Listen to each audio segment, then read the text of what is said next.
Bonjour bien-aimés dans le Seigneur.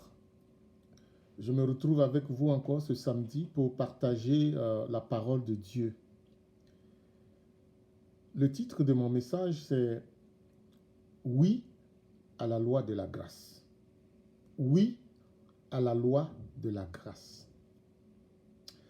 Dès le début de son évangile, Marc nous présente 5 épisodes de conflits et antagonisme croissants entre Jésus et les chefs juifs, pour ne pas dire les chefs religieux, parce que c'est plus d'eux qu'il s'agit.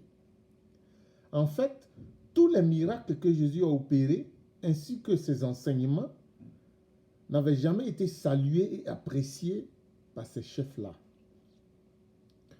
On va faire un petit retour dans le chapitre 2 de Marc pour pouvoir arriver au test que je vais vous proposer maintenant, aujourd'hui, pour mon partage. Ce retour va nous permettre de voir, de bien comprendre les conflits qui sont nés et qui ont grandi, qui se sont accrus et qui ont atteint leur point culminant dans le chapitre 3 que je vais vous proposer tout à l'heure. Il y a eu premièrement le pardon des péchés. La question du pardon des péchés autour de la guérison du paralytique porté par 4 hommes. Vous allez trouver ça dans Marc 2, versets 1 à 12. Les scribes qui étaient là, ce jour-là où le miracle a eu lieu, se sont indignés quand Jésus a dit « Mon enfant, tes péchés sont pardonnés. » Et ils ont même dit « Mais qui peut pardonner les péchés à part Dieu? Pour qui se prend-il lui pour dire à quelqu'un d'autre tes péchés sont pardonnés ?»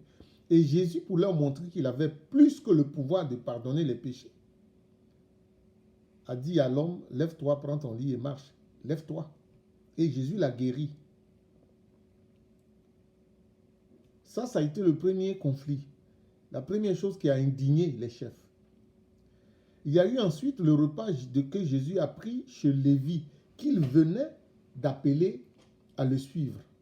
Matthieu. Vous allez trouver ça dans les versets 13 à 17. Et alors que Jésus mangeait chez Lévi avec d'autres personnes, les scribes et les pharisiens ont jugé que Jésus n'aurait pas dû manger avec des publicains et des gens de mauvaise vie. Jésus va leur répliquer qu'il est venu justement pour appeler des pécheurs et non des justes.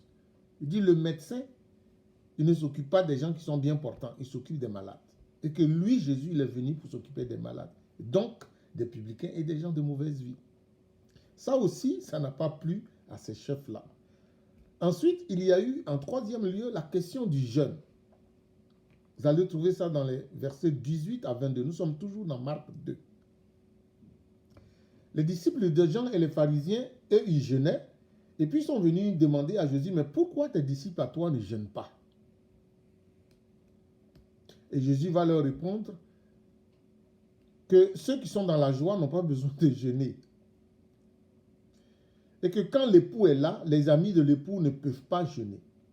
Alors il va leur donner l'image qu'on ne peut pas coudre une pièce de drap neuve à un vieil habit, sinon ça va se déchirer. Ou alors on ne peut pas mettre du vin nouveau dans de vieilles outres. Les vieilles outres vont se rompre et le vin va être perdu. L'enseignement de Jésus à ce sujet est que le jeûne tel que pratiqué par les disciples de Jean et les pharisiens était périmé. Parce que mal compris. Et donc les disciples ne pouvaient plus jeûner de cette façon, mais à la façon nouvelle que Jésus va leur enseigner. Plus tard, il dira même, un jour l'époux ne sera pas, l'heure sera enlevée, alors ils jeûneront. C'est aussi à ce jeûne que Jésus va appeler le jeûne nouveau, selon Jésus. C'est à cela que Jésus va appeler aussi les disciples de Jean et les pharisiens. Mais ils ne voudront pas suivre. Les deux derniers conflits, donc nous avons parlé du conflit de la guérison du paralytique porté par les 4 hommes. Nous avons parlé de la question du repas chez Matthieu, le Lévite, Matthieu appelé Lévi, avec des publicains et des gens de mauvaise vie. Et ensuite, nous avons parlé de la question du jeûne. Maintenant, les deux autres, donc il y en avait 5 conflits. Les deux autres conflits eurent lieu le jour du sabbat. Et ça porte sur le sabbat. Le premier au sujet des épis que les disciples de Jésus ont arrachés dans les champs le jour du sabbat. Donc ça fait le 4e conflit. Mais le premier des deux qui ont eu lieu le jour du sabbat. On va trouver ça dans Marc 2, 23 à 28. C'est là que Jésus va leur dire que ce que ses disciples ont fait, le roi David l'a aussi fait déjà, sans que cela ne lui cause aucun ennui. Le sabbat a été fait pour l'homme et non pas l'homme pour le sabbat. Autrement dit, le sabbat est soumis à l'homme, mais l'homme n'est pas soumis au sabbat, au point d'en devenir esclave. C'est pourquoi aujourd'hui, le sabbat n'est plus une question de loi, de la lettre qui tue, mais une question de l'esprit qui vivifie. Le deuxième conflit sur le sabbat, donc le 5e au total, il porte sur le sujet que je vais aborder aujourd'hui, la guérison de cet homme à la main sèche, que nous trouvons dans Marc 3, versets 1 à 6, que je vais lire rapidement. Marc 3, versets 1 à 6. Ensuite, Jésus retourna dans la synagogue. Il y avait là un homme dont la main était paralysée. Dans la version seconde, on dit il avait la main sèche. Les pharisiens observaient attentivement Jésus pour voir s'il allait le guérir le jour du sabbat, car ils voulaient l'accuser.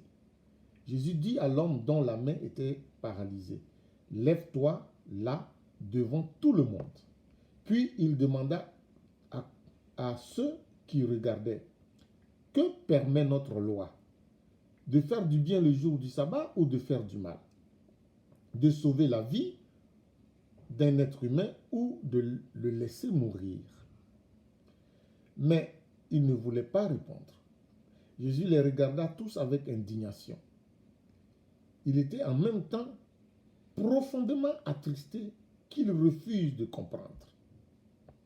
Il dit alors à l'homme, « Avance ta main. » Il l'avança et sa main redevint saine. Les pharisiens sortirent de la synagogue et se réunirent aussitôt avec des membres du parti d'Hérode pour décider comment ils pouvaient faire mourir Jésus. Regardez, ils décident comment ils vont faire pour mourir Jésus, ce qui veut dire qu'ils l'ont déjà condamné.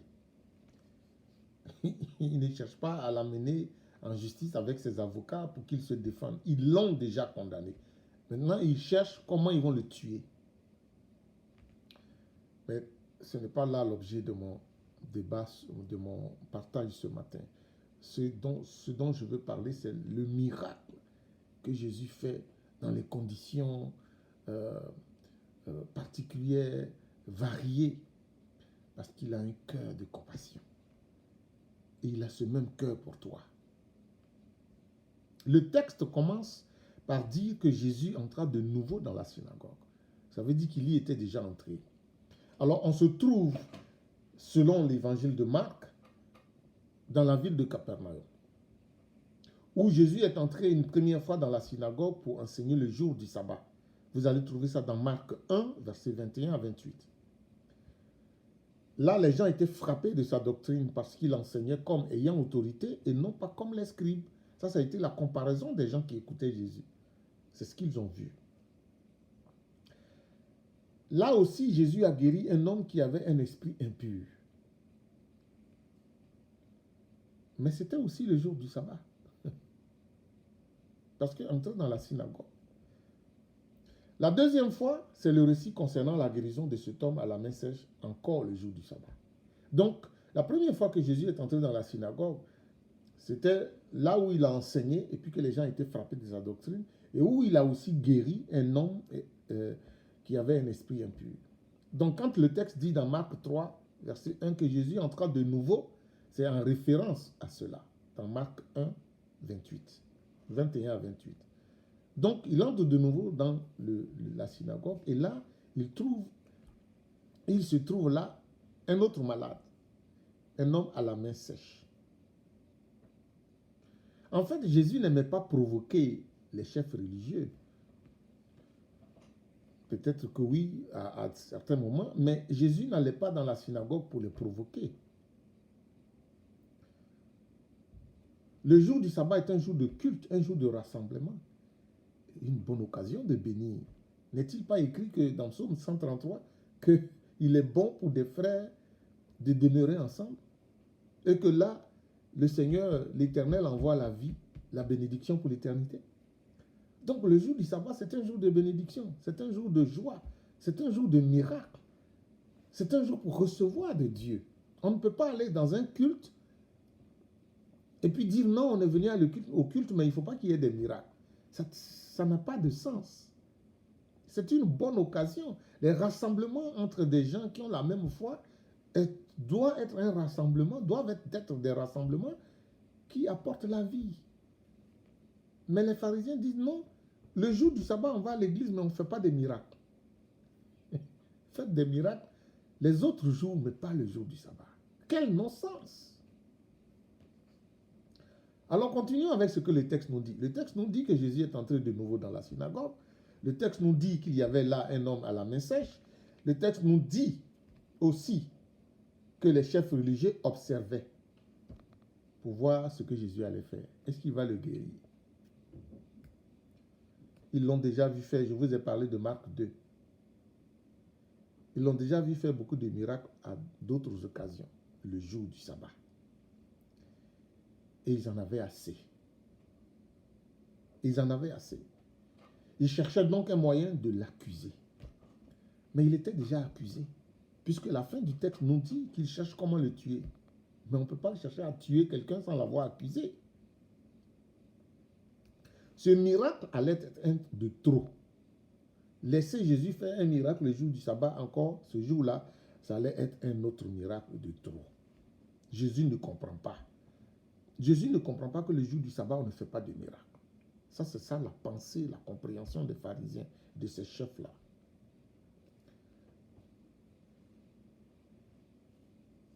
Bien-aimés, le comportement de ces chefs religieux nous dit que nous pouvons avoir de bonnes intentions, mais être complètement dans l'erreur.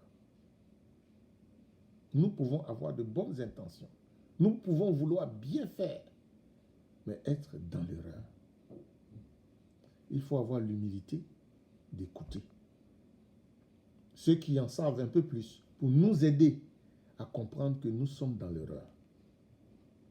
Les pharisiens aimaient le respect de la loi, ils aimaient la sainteté, ils voulaient plaire à Dieu, mais ils étaient dans l'erreur et ils n'acceptaient pas qu'on leur dise qu'ils sont dans l'erreur. Ils voulaient que l'on respecte le sabbat, de ne pas profaner le sabbat, et c'est saint. Mais est-ce que guérir un homme le jour du sabbat, c'est profaner le sabbat? Non. Et c'est ça que les pharisiens refusaient.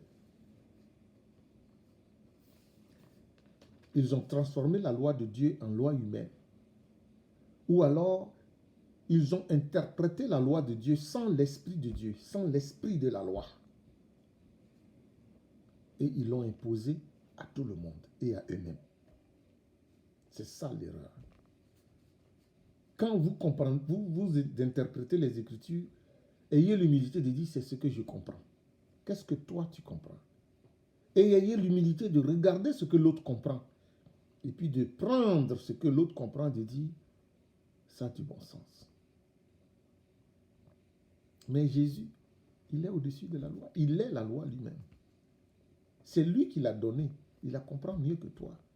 Encore faut-il que tu acceptes que c'est lui, celui qui a donné la loi. Le Messie, qui est venu pour accomplir la loi. Jésus connaissait le cœur endurci de ces pharisiens. Et il va élever le débat à un haut niveau. Regardez ce que Jésus fait. Il pose une question. Est-il permis de faire du bien ou du mal le jour du sabbat? Qu'est-ce que la loi de Moïse dit vraiment? Donc, Jésus fait passer le débat d'une simple question juridique. Ah, on fait ceci. La loi dit, aujourd'hui on fait ceci, demain on fait cela. Aujourd'hui on ne fait pas ceci, demain on ne fait pas cela. C'est ce que la loi dit. Mais Jésus dit, Est-ce que la loi permet de faire du bien ou du mal le jour du sabbat? Qu'est-ce que la loi dit?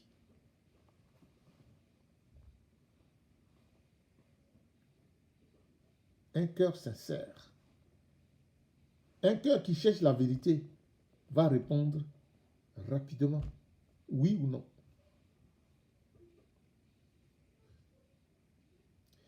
Parce que les pharisiens, ils étaient versés dans la loi. Donc, ils étaient capables de répondre rapidement à la question de Jésus. Est-il permis, oui ou non, de faire du bien ou du mal le jour du sabbat? Ça devait être automatique, la réponse. Mais ils gardaient le silence. Ils ne voulaient pas répondre. Ils n'ont pas voulu répondre à cette question. Parce que s'ils répondaient, ils allaient dire oui, il est permis de faire du bien. Et ils ne voulaient pas le dire. Hypocrisie, méchanceté.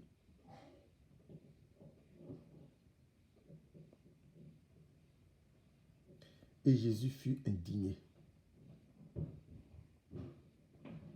Jésus fut profondément blessé. Il eut mal. Jésus était un bon Québécois écœuré, dégoûté, en colère, révolté par des cœurs aussi fermés à la vérité et au bien que celui de ses pharisiens. Aujourd'hui encore, bien-aimés, il y a plusieurs pharisiens parmi nous. Ils sont nombreux, les pharisiens, et souvent même dans nos synagogues actuelles, pour ne pas dire nos églises, nos temples, nos lieux de culte. Il y a des pharisiens qui refusent le bien à ceux qui en ont besoin. Ces pharisiens-là sont là pour s'assurer que toute guérison doit se faire durant 6 jours de la semaine. Et que le jour du sabbat, qu'ils considèrent comme le jour du sabbat, on ne doit faire aucune guérison. Or, le jour du sabbat, c'est bien souvent le jour où les croyants se rencontrent. Imaginez que les gens se retrouvent à l'église le dimanche et puis qu'on dise le dimanche, il ne faut pas qu'il y ait de miracle. Pas de miracle le dimanche. On peut faire des miracles du lundi au samedi, mais le dimanche, on ne fait pas de miracle. C'est le jour du sabbat.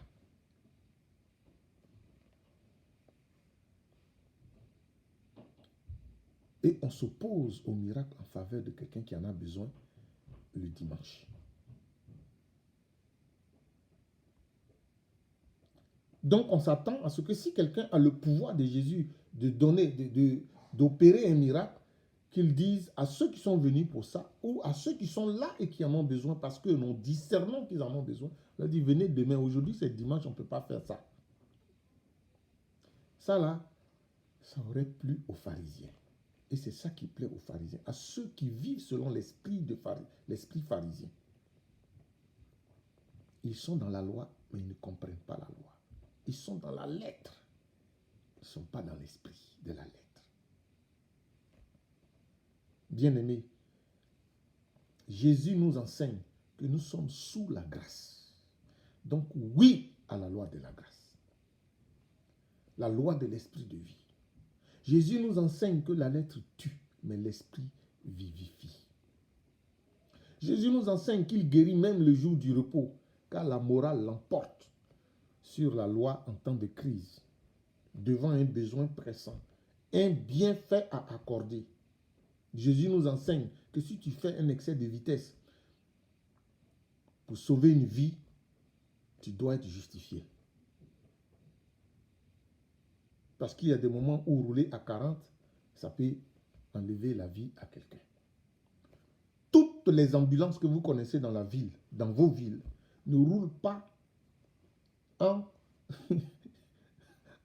se conformant aux vitesses marquées sur les voies qu'elles empruntent. Pourquoi?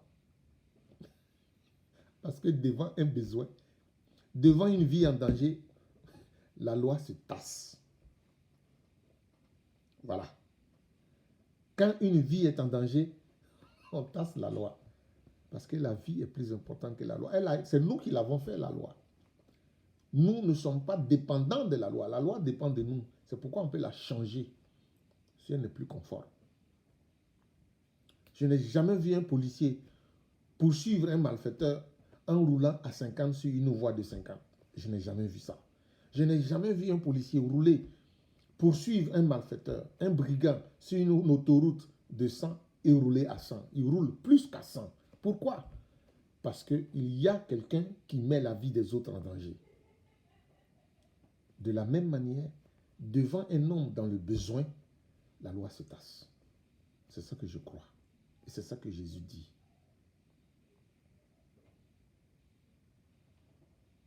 C'est pourquoi Jésus nous a amenés à la grâce. Oui à la loi de la grâce. Sous la grâce, les miracles sont possibles à tout moment. Les miracles sont possibles à tout moment sous la grâce. Et je prie pour que tu n'aies aucune peur de te rendre là où il y a un rassemblement d'hommes et de femmes de foi. Reçois ton miracle. Fais confiance à l'Éternel. Oui, il est permis de faire du bien le jour du sabbat. Oui, il est permis de faire du bien le dimanche. Oui, il est permis de faire du bien le lundi, le mardi, le mercredi, le jeudi, le vendredi, le samedi. Il est permis de faire du bien à tous les jours, à n'importe quelle heure, au nom de Jésus-Christ. Amen. Soyez bénis.